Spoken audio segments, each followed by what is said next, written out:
Ce n'est pas le premier film que je réalise dans ce cadre magnifique, à 2 pas du centre-ville de Ploufragan. Vous pouvez voir ou le revoir le premier film sur le site internet « Vivre avec les oiseaux ».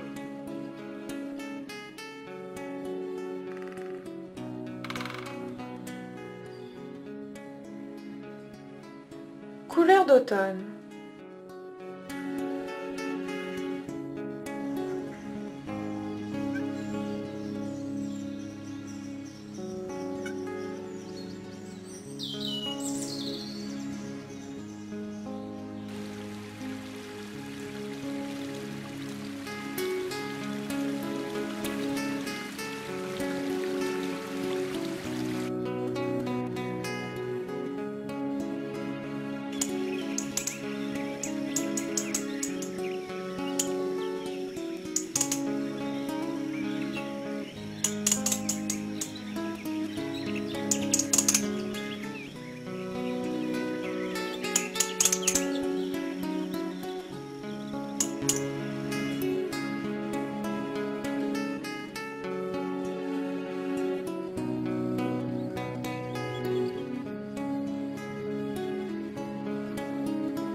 L'hiver est bien là, en ce début décembre. C'est même tôt en saison, avec de la neige pour le bonheur des jeunes et moins jeunes, sauf pour la faune et les oiseaux.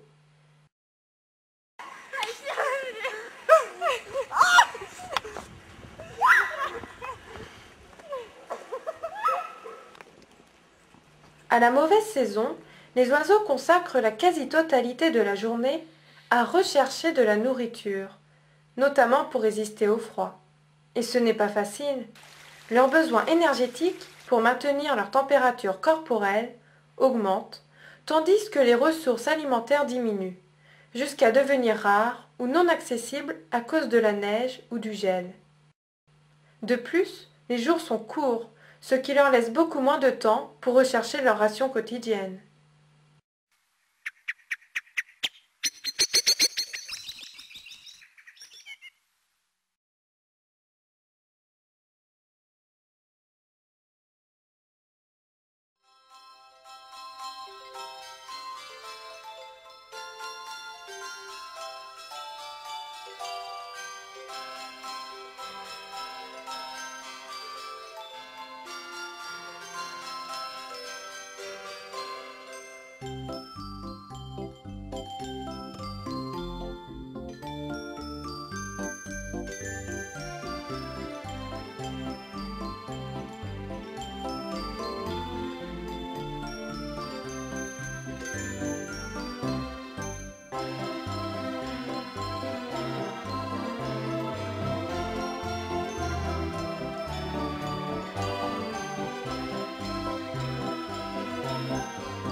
Ici, nous sommes chez Madame Michel, un beau jardin qui longe la vallée avec ses nombreux oiseaux.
La vallée du Goëlo, vous connaissez?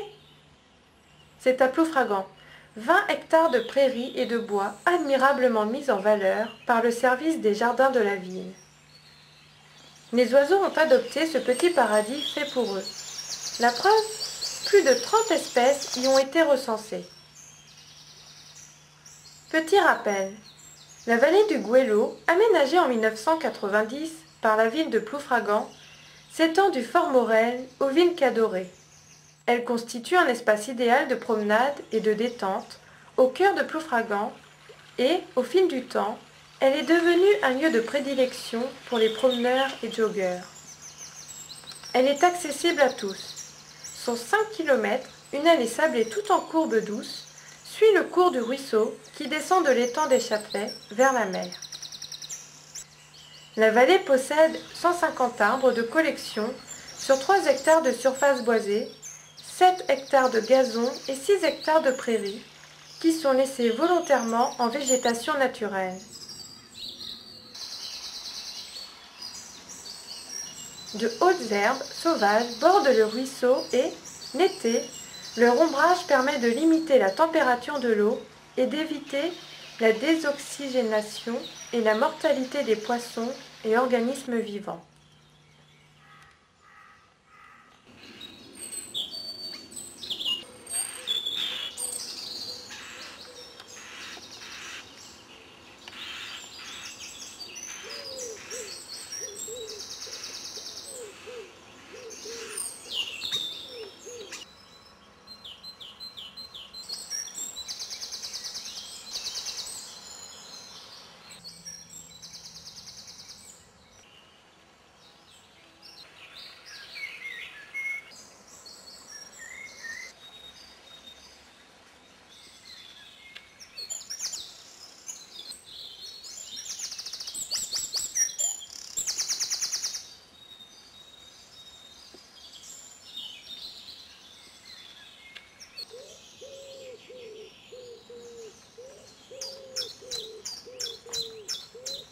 Imaginez le travail de toutes les équipes de la ville de Ploufragan qui entretiennent ces lieux pour notre bonheur. Tonte des pelouses, entretien des arbres, nettoyage, réparation des dégradations. Merci à eux.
Il est là, dans l'arbre. Écoutez. Pas moyen de savoir où il se cache. C'est un pic vert. Écoutez encore.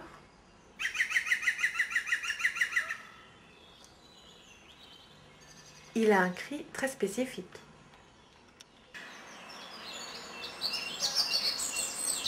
Malheureusement, je ne vois qu'un étourneau sans sonnet.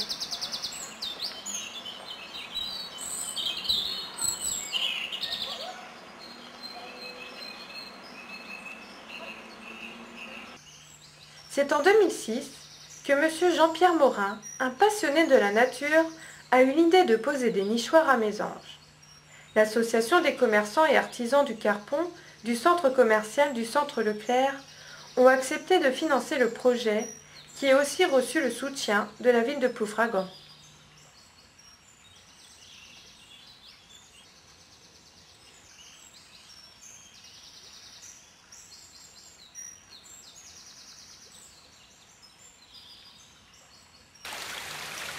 Mais au fil du temps, certains nichoirs fabriqués par Jean-Claude Sautier ont commencé à s'abîmer, et puis dans cette vallée vit un redoutable oiseau capable de réaliser des trous dans ses nichoirs. Je veux parler du pic-et-pêche. Certains nichoirs étaient inutilisables, pas moyen de les consolider. L'année dernière, cette vallée a vu naître 143 mésanges.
Grâce au service technique de la ville de Ploufragan, 25 nichoirs, cette fois-ci en bois de coffrage, ont été fabriqués.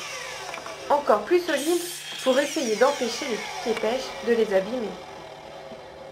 Voici Stéphane Le Saunier, menuisier et aussi passionné d'oiseaux, en train de réaliser un travail remarquable.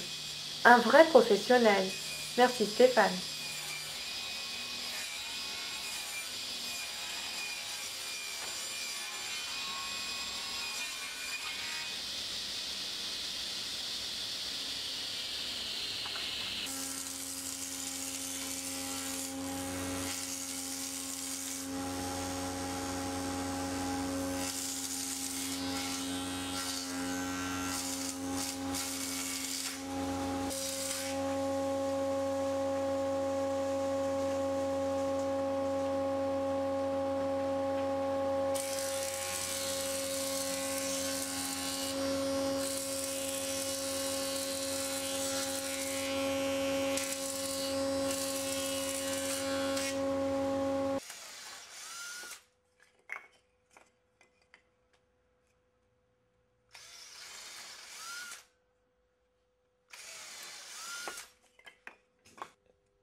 Il ne reste plus qu'à les placer.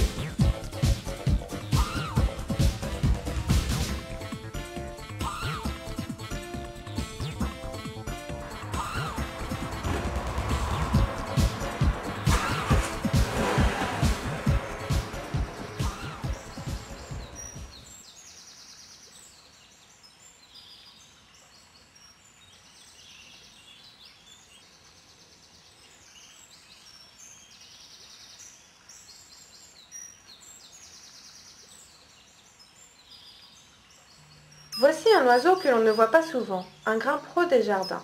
Comme les pics, les grimpereaux recherchent leur nourriture accrochée aux troncs et aux branches, dont ils inspectent minutieusement les crevasses et la mousse à l'affût de minuscules insectes. Toujours affairés, ils circulent avec agilité, tels des souris contre l'écorce des arbres. Comme les pics, ils s'appuient sur leur queue rigide pour grimper le long des troncs. Leur habitude est d'inspecter les arbres de bas en haut, du tronc jusqu'aux rameaux. Ils ne peuvent pas, comme la citelle, redescendre et chasser dans toutes les positions. Leur bec fin et arqué n'est pas fait pour tailler dans l'écorce ou marteler, mais seulement pour s'insinuer dans les fissures. En hiver, ils s'associent parfois dans les forêts aux troupes de mésanges, roitelets et citelles. Ils volent souvent d'arbre en arbre en les inspectant un à un, en tournant en spirale le long du tronc.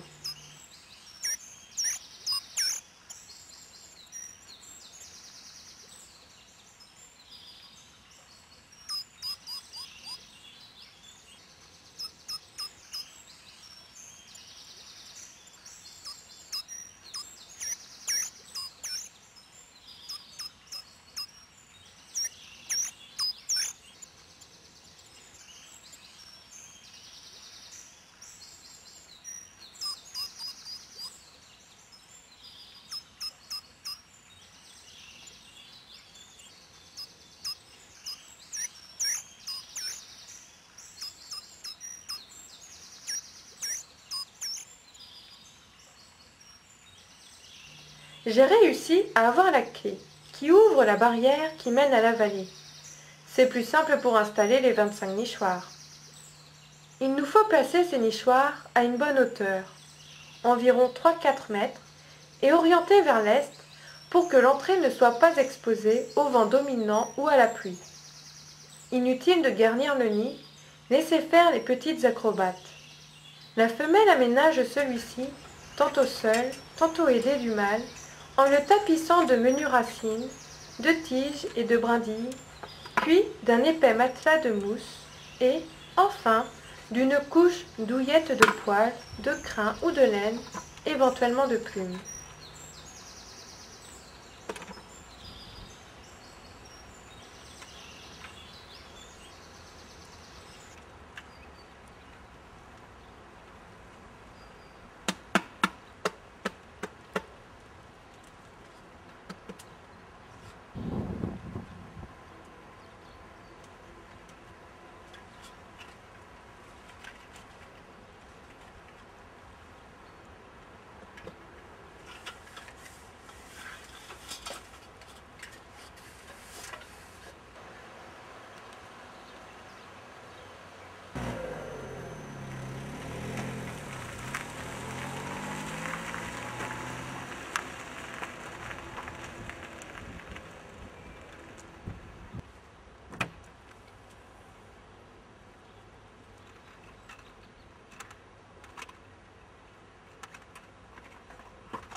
De nombreux oiseaux, dont les mésanges, édifient leur nid dans une cavité. Ça peut être un arbre creux, un trou dans un édifice ou sous un toit, une boîte à lettres, une vieille pompe à eau. Malheureusement, ces cavités naturelles se raréfient de façon alarmante car les arbres creux sont arrachés, les bâtiments impeccablement rénovés. Même si le milieu offre des ressources alimentaires suffisantes, il ne présente alors plus les sites favorables à la nidification. Pour suppléer à cette disparition, disposer des nichoirs adaptés aux oiseaux cavernicoles est une solution facile et efficace à mettre en œuvre. Des modèles prêts à poser existent, mais c'est très intéressant de les construire soi-même et d'y associer ses enfants et ses proches. Toutes les conditions de confort et de sécurité pour que les oiseaux réussissent leur nicher doivent être réunies. Le nichoir doit être suffisamment grand, avec une base de 15 cm sur 16 et une hauteur de 15 cm minimum entre le trou d'envol et le fond du nichoir. Il doit être résistant et imperméable aux intempéries. Évitez les nichoirs aux parois trop minces, montés de façon douteuse ou présentant des fissures. Chaque espèce possédant des exigences particulières, le nichoir doit être adapté à l'oiseau que vous souhaitez accueillir. Par exemple, trou d'envol pour une mésange bleue, 28 mm. Mésange charbonnière, 30 mm. Mais le plus simple est de réaliser un trou de 30 mm qui conviendra aux mésanges bleues et charbonnières.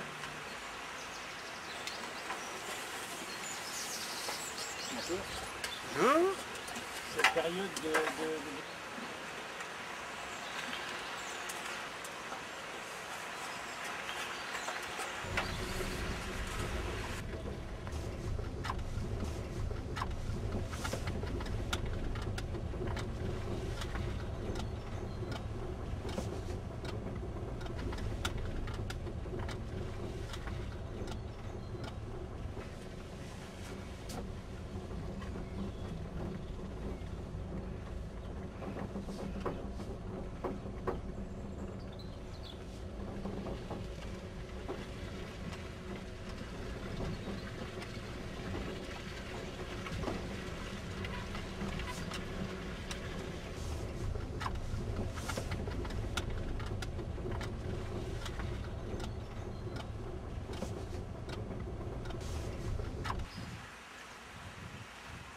Le nichoir ne doit pas être placé en plein soleil ou à l'ombre complète.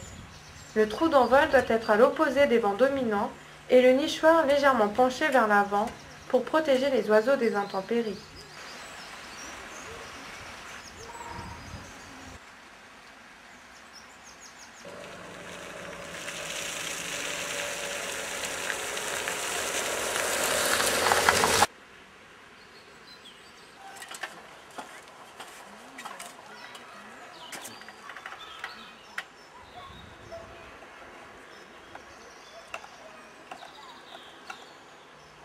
Vous comprenez maintenant pourquoi il faut les changer. C'est le résultat des pics et pêches. Ils ont un bec redoutable.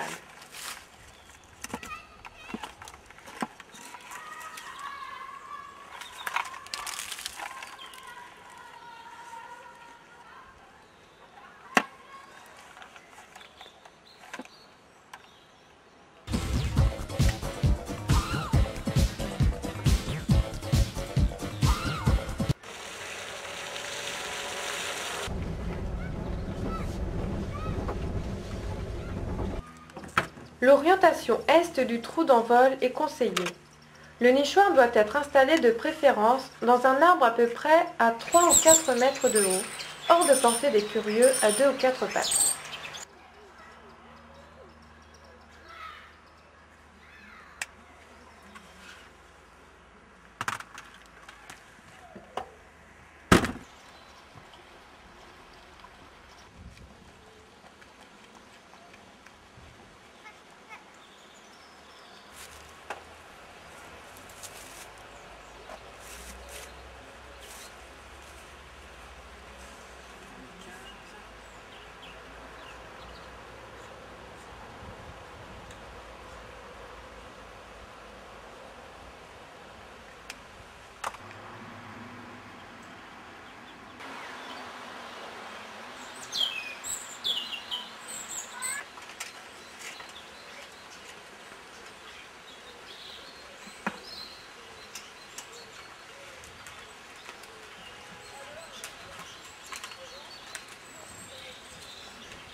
les 25 nichoirs sont enfin posés et je me dirige vers la sortie.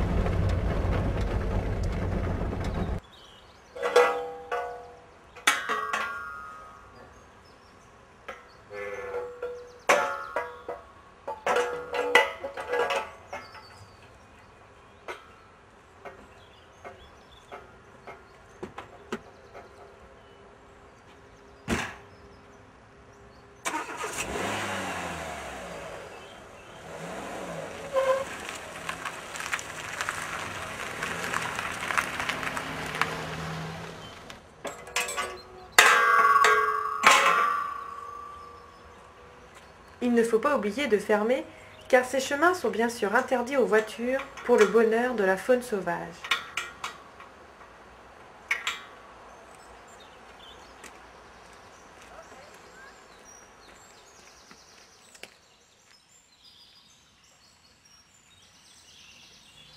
Déjà, un couple de mésanges bleus est à la recherche de leur futur logis.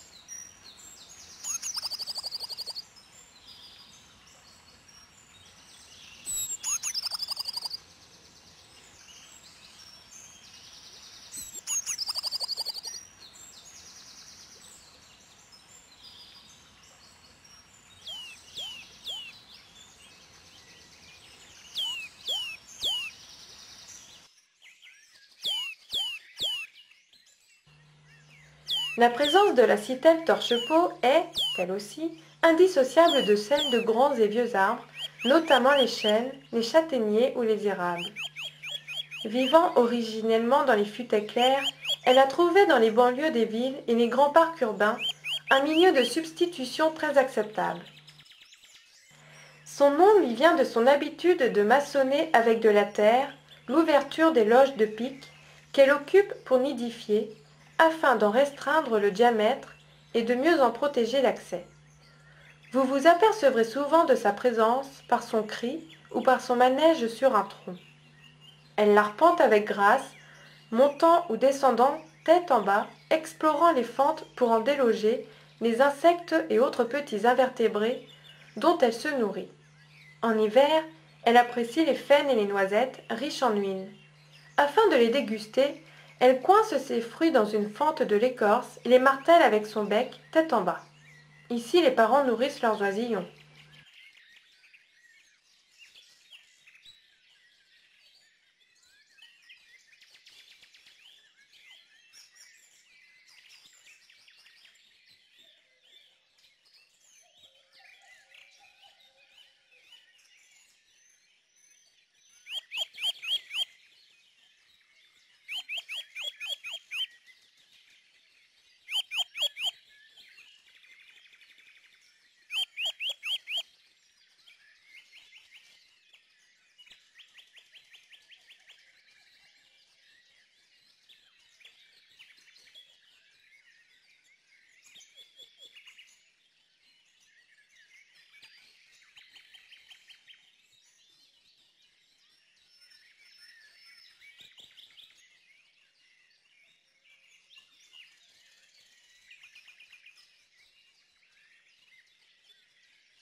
Début mai, c'est le résultat. Donc, l'année dernière, 143 naissances et cette année. Va-t-on battre le record, avec en plus des nouveaux nichoirs?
Je reprends le chemin de la vallée avec ma voiture, car cette année, j'ai l'intention de mettre la petite caméra de la LPO dans quelques nichoirs.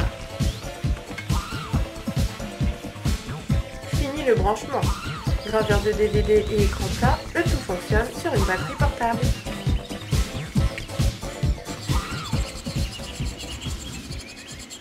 Et une fois branché, regardez le résultat. Super!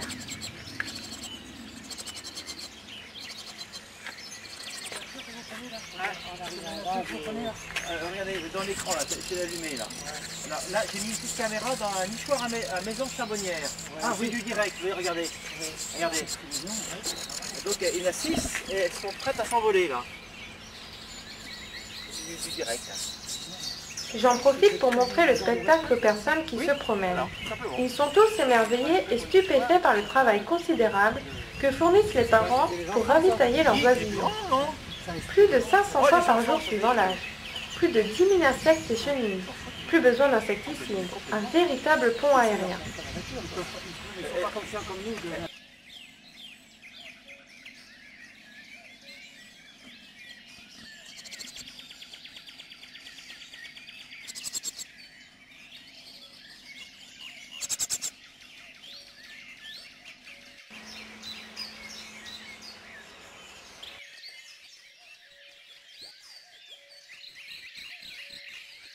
Cette année encore, superbe le résultat.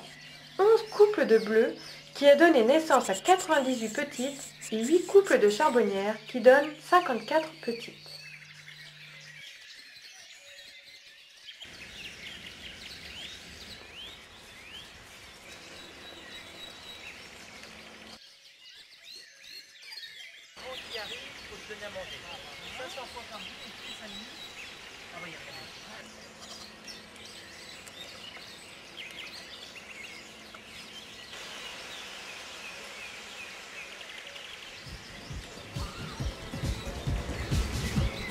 Un autre jour, je reprends le chemin de la vallée.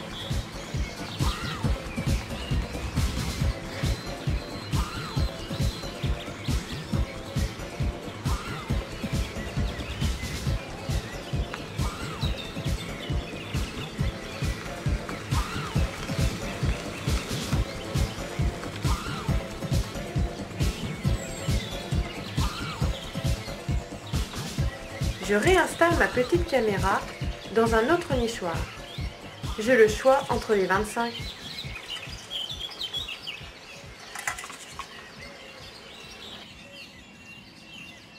Et le spectacle est là, avec des petites mésanges bleues. « 152 mésanges sont nés dans cette vallée grâce au service technique de la ville de Ploufragan qui a bien voulu fabriquer ces magnifiques petites maisons.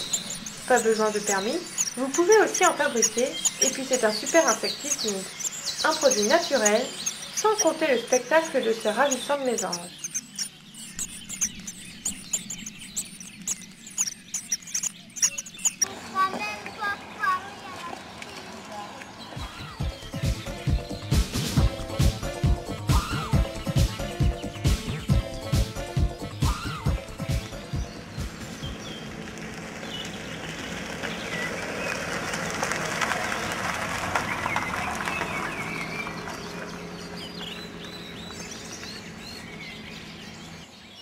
Me revoilà, avec mon matériel. Quel spectacle! Pour faire ses besoins, le petit se tient le derrière en l'air. Une petite boule blanche en sort qui ressemble à un sac plastique. C'est le sac fécal. Le parent l'attrape avec son bec et l'emporte pour le jeter plus loin afin d'éviter d'attirer des prédateurs. Les nichoirs sont toujours propres.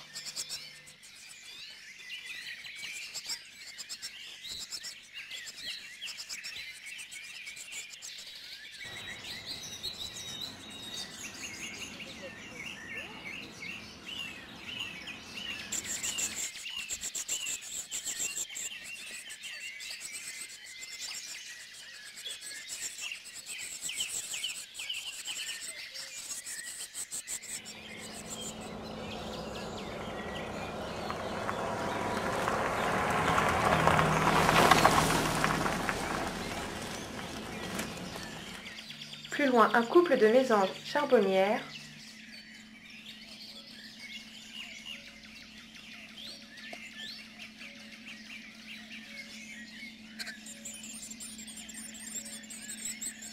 Des bleus.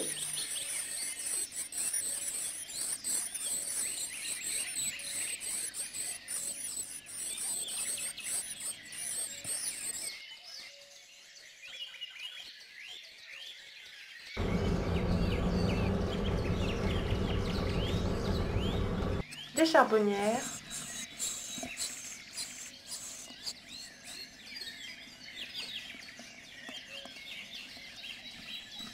Encore des bleus.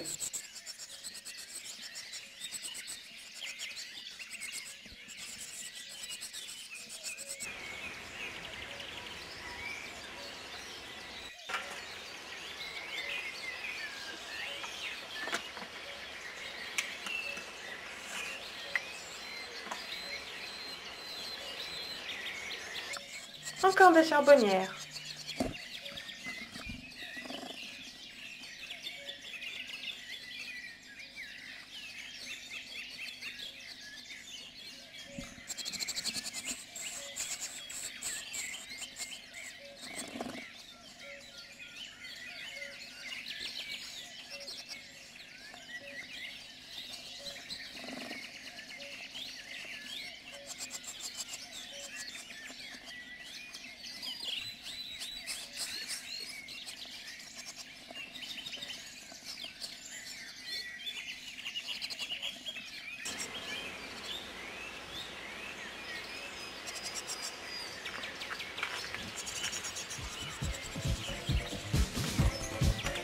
Je suis venue plusieurs fois pour les filmer grâce à Monsieur Hello des services techniques de la ville de Ploufragan qui m'a confié la clé du paradis sur terre.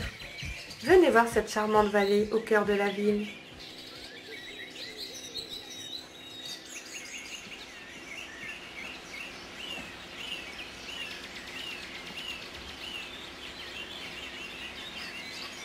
Deux trucs du bec là, qui attendent. Les autres, ils ont dû avoir. Oh, le nid rouge. Hein? Oh non, il y en a un rouge. Oh, ils attendent, là, ils attendent. Mais il y en a d'autres derrière du coup, non? Alors, il y en a à peu près 10, hein. On ne les voit pas tous, hein. Ils sont en dessous un petit peu. Ça doit être assez. Alors- On les entend là. C'est la maman ou le papa qu'on doit entendre, je sais pas. C'est la maman et le papa, ils vont venir nous donner à manger. Hop là, regarde, voilà. C'est que des petites chenilles. Et on sait quand elle arrive.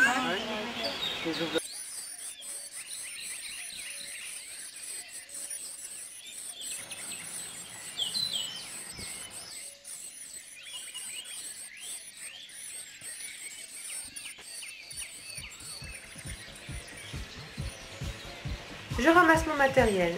C'est bon pour cette année.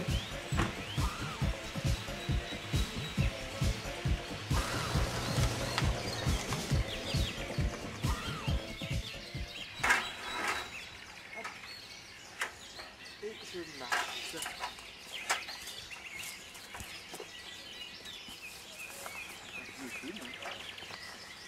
Et après, tu iras voir de devant.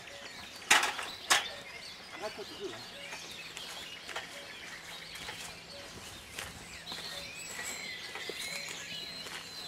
Hop, c'est talon, là, c'est bientôt, c'est pas grave. Dernière étape pour cette année. Les vider et les nettoyer en espérant que ces petites maisons continueront à abriter beaucoup d'oisillons.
J'adore être filmé. Je veux bien, hein.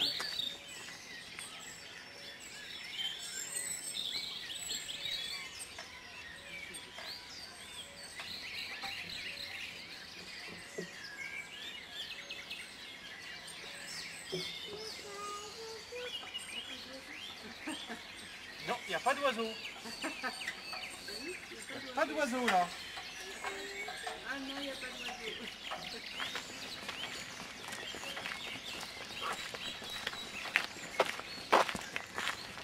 Je m'arrête là, tu vois, tu fais le plan, ça fait seul. Je suis content d'avoir fait ça.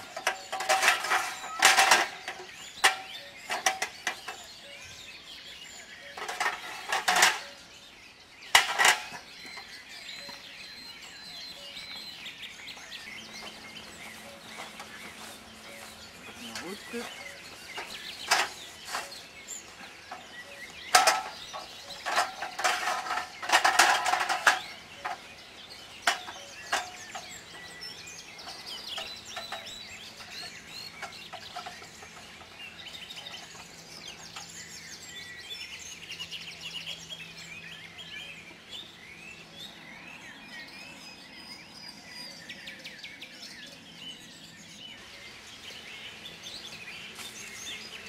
C'est rapide.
Il est 5 heures du matin au mois d'août et Ploufragan se réveille doucement.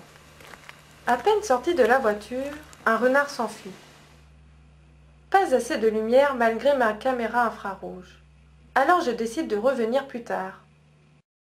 Les oiseaux commencent à se réveiller. Il est 6 heures. Les merles s'activent. Ce sont les premiers levés, les plus courageux, à la recherche de nourriture.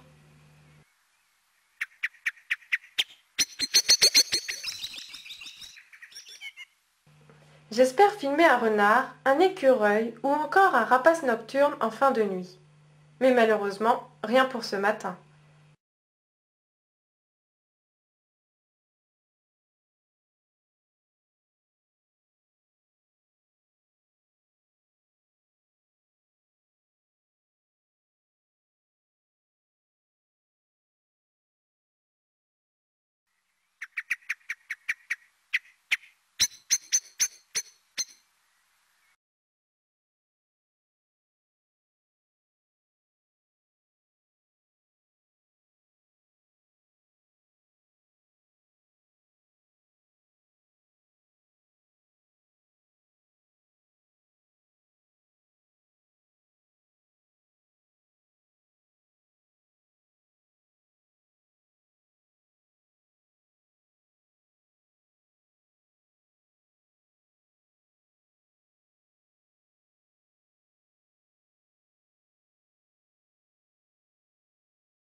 On entend les premières voitures dans le lointain.